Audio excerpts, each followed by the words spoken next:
We'll talk now about the damped oscillator. So you can imagine that the mass spring system is now submerged in a vat of water or honey or something of the sort. So there is an external resistance that is acting on the mass itself.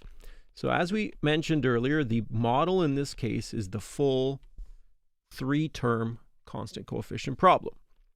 The solution is always this exponential, and what this will end up giving us is a quadratic equation for lambda, and we already know the solutions. The solutions are going to be negative c plus or minus square root c squared 4mk all over 2m.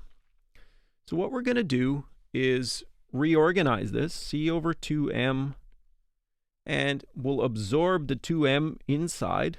So we'll get c squared minus 4mk over 4m squared.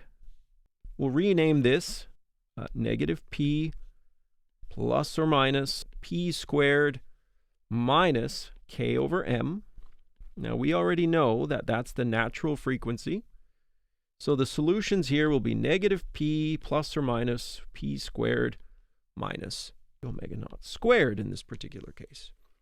So really everything in this problem depends on the sign. So the behavior is based on the sign of this particular term. The most common case is when p squared minus omega naught squared is negative. This is what we call underdamped motion. So in this particular case, we'll get negative p plus or minus omega squared minus p squared, and the I will pop out. So if we factor out the -1, we can take the root of that -1 and we'll get this. And the solution will be e, some c1, e to the negative pt, cosine of this term, that's the t, c2, e to the minus pt, sine of this term. Now, just like we did earlier, we can combine this into a single term. And that single term will have some new amplitude. What's different this time is that we'll have this decaying exponential. We'll have the cosine omega naught squared minus p squared t, subtract sum shift. We're going to call this quantity right here the pseudo frequency. The textbook likes to call this omega 1. So the graph of this particular solution curve is bounded by this exponential. So this is representing the e to the minus pt. And what you're finding is that this will have some sort of decaying, oscillating solution. So this will be our y of t as a function of t. It's pseudo oscillatory because it doesn't perfectly repeat, right? It doesn't have a perfect period. But in this case, the pseudo period would be 2 pi over this omega 1, so 2 pi over that square root.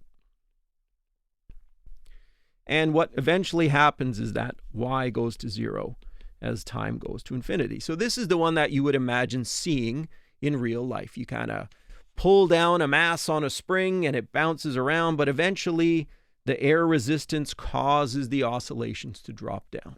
When you take a look at that pseudo frequency, what you're going to find is you'll get this, and that's c over m squared. As that damping increases, so as you have stronger damping,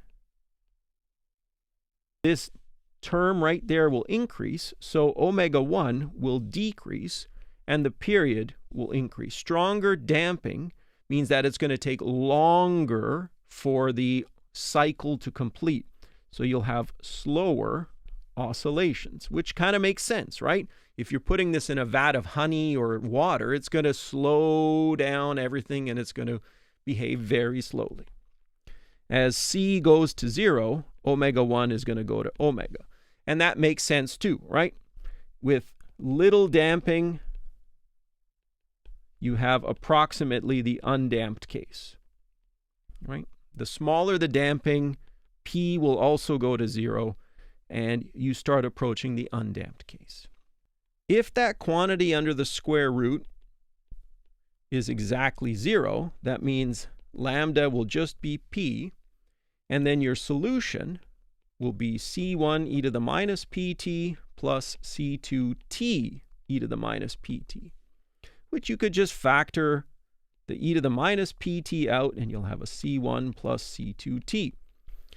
This is a situation known as critical damping. Now, this is a situation you have to get just right. This is where you have a balance in forces between the restorative spring force and the damping. The spring is not strong enough to kind of get you to oscillate back and forth. So it's not quite strong enough to give oscillations. Now, because of this linear term, you're going to have at most one spot where y is equal to 0. So in terms of a graph, your y of t, you'll start either above or below the equilibrium, and then there'll be one crossing, and it will then slowly asymptote back to 0. And then the final situation here, this is what happens when p squared minus omega squared is greater than 0. So then your lambda's there, plus or minus this p squared minus omega squared there. Now note, p squared is greater than p squared minus omega squared. So that means if I were to take the root of all of these things, that would still preserve the inequality, or p in this particular case would be greater than this. Now, why is that important? Because when I talk about the two solutions, I need to know what sign they have. It's obvious in the case of the second one that this is negative, because both of these quantities are negative. But in the first one, I can see that p is greater than that stuff in the root, so this is also negative. They're both negative.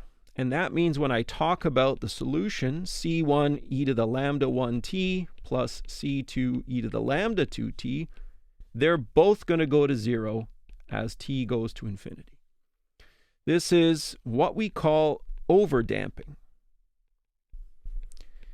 There is just too much resistance from the medium. And the damping force is very strong.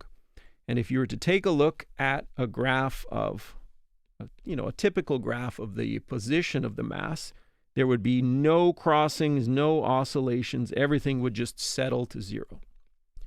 Between all of these situations, with all of these parameters, you have a complete understanding of what this system is going to do. Now, the point of all of this is that a relatively simple mathematically model, like a second-order constant coefficient problem, can lead you to a lot of interesting behavior.